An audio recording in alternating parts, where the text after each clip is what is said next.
Boys and girls, so when we talk about positive and negative space, it's kind of like right here, where you might say to yourself, oh, that's a black square. But when we look at something like this, right away our brain tells us that there's a white square there, when really what we should be looking at are those black circles that almost look like a Pac-Man that have the little part cut out of it. Here, we right away probably want to say, oh, there's a white star in the middle.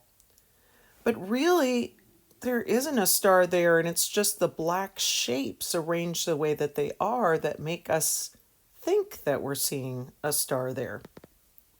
This is kind of a famous optical illusion where some people say, oh, there's a black vase. But then other people say, no, it's two white faces looking at each other. Here, when people say that they see two faces, that's what they're envisioning. Whereas people who say, no, no, no, it's a black vase, that's what they're seeing right here. Almost like a vase, or if you imagined two people sitting on stools on kind of a tall table, it would be like that. So once again, what do you see? A vase or the two faces? Just kind of something clever to think about. Now, artists like to use this idea of positive and negative space like here. In this logo, we see the word Batman. If I cover up those two little white spaces up there, we see just the plain part. But when we see those two white eyes and look at them, do you see how it's kind of a trick? That in the negative space, in the part you're not supposed to be looking at, you can actually see a little bit of the top of Batman. Here, this is a logo called FedEx. You've probably seen it before. But what's very clever is that when they designed this logo, they almost hid an arrow in that space in between the E and the X. They did that because they wanted you to think, oh, we're going to take your package and we're going to just send it out really fast. Can you see it in there? I love this logo because it says Safari into Africa, and you look at that elephant. But what's interesting is the space underneath the elephant in between those two legs is actually the perfect shape of Africa. You may have seen this with Girl Scout cookies. There's actually 3 girls there. And here, this Australian yoga, the shape of Australia is in between the space between her arm and her feet. In this one, your brain might tell you to look at the part in black, which is a tree. But do you see, if you look at the space of the white, that there's actually a gorilla and a lioness looking at each other? This is my favorite kind of chocolate, this Toblerone. And the Toblerone has, as their symbol, is a bear. Do you see how they hid the bear in the mountain logo? This is by a famous artist named M.C. Escher. And it starts off where you're looking at geese because you're looking at the part that's in black. But slowly he tries to force you to not look at the part in black, but to only look at the part that's white.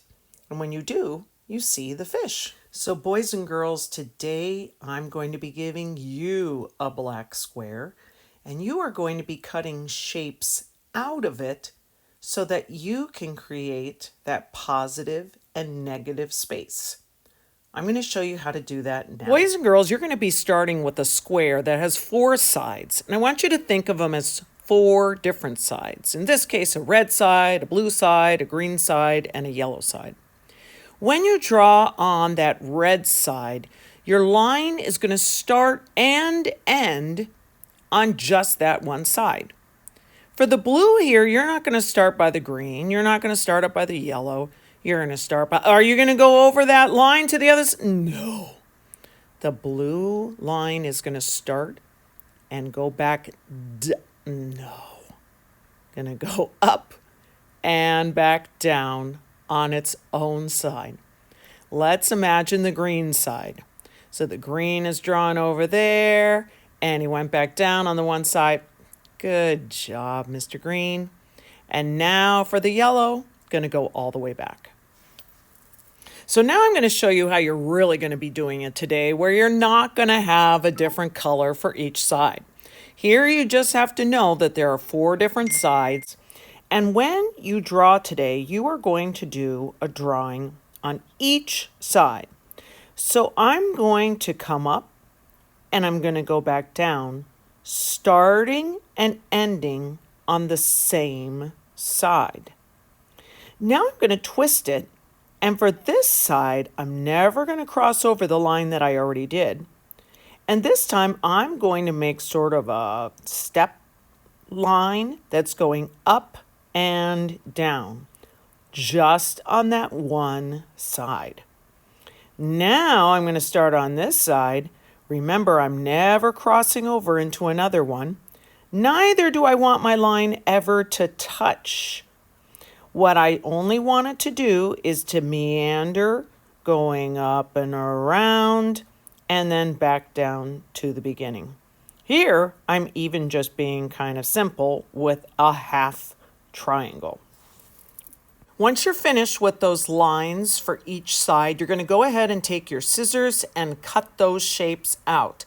If you happen to go off a little bit of the line that you drew, it's no big deal. The only thing is you want to make sure that you are cutting out, almost think of them as a puzzle piece for each side, and you're always going to make sure that your puzzle pieces don't get mixed up with the person next to you. When you're finished, you should end up with 4 puzzle pieces. If you happen to get and have some trouble where you accidentally cut one in half or something like that, just talk to us and we can tape it together, or when you go ahead and glue them down later, you can glue them together on the paper. So I'm just going to finish up cutting here, and then I'm going to be showing you how we are going to be using that black square in your puzzle pieces to make some positive and negative space on your paper. Now you're going to be taking your background paper, and for you, we will have a square already drawn out for you in the middle. You're going to set those 4 pieces, your puzzle pieces, aside, and you're going to take that, what was left of that middle piece, and you're going to glue it inside that pencil square.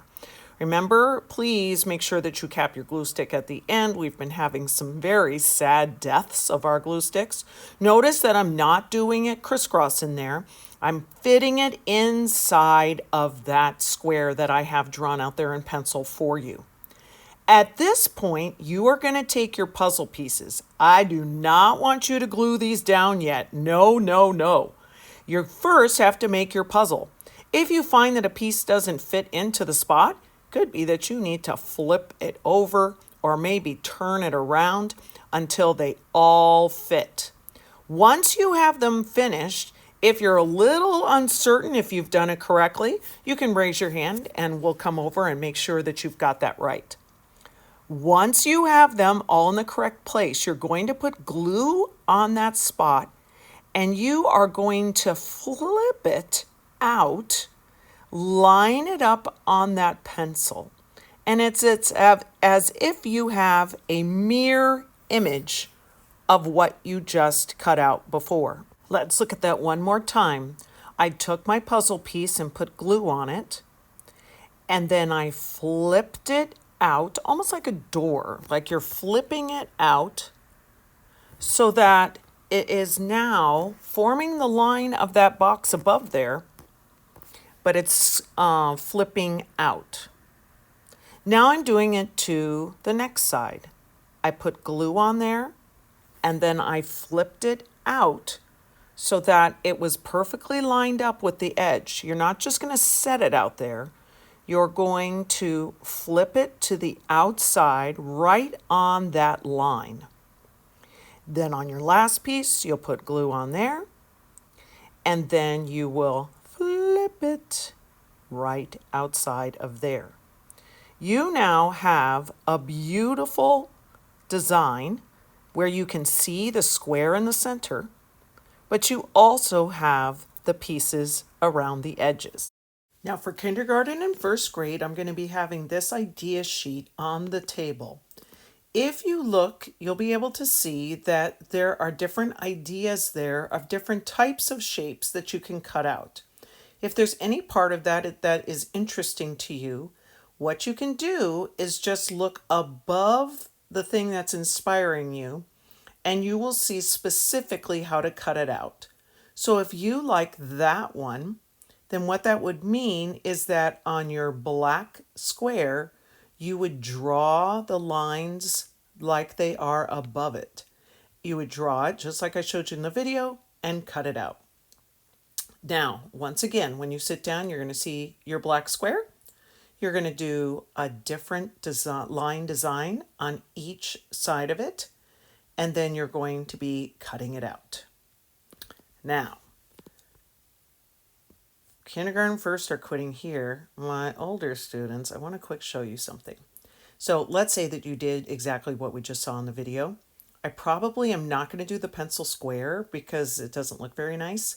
I'll have these little guides on there. If you line up the guide with your background, then you can just glue that inner paper inside there and line it up. Then, just like I showed you in the last video, you're going to put your puzzle pieces into the square. Oh, I'm sorry, I forgot you need to massage it first. So I put it in there, I'm lining up my puzzle pieces.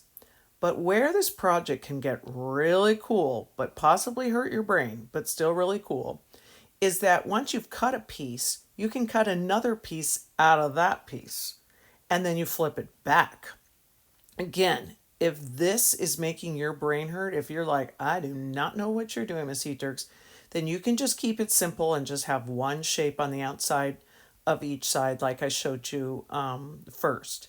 But if it makes sense to you that if you keep cutting shapes from the bigger shapes, and even that might hurt your brain, and then flip them back and forth, then you can end up with a design that's even more complex. Now, on your handouts for the older kids, if you look here, if there's a design that inspires you or even the one of the sides that you like, I want you to look above it. The way that you draw on the black square on the top is what helps it look like it does on the bottom once you flip them out. Here, again, these were some of the simpler ones where if you like how some of those look, if you just look above, that's how you need to cut out or draw on your black square. Once again, when you get your black square, you're going to draw different things on each side. I sure do hope you enjoy this project. Have fun.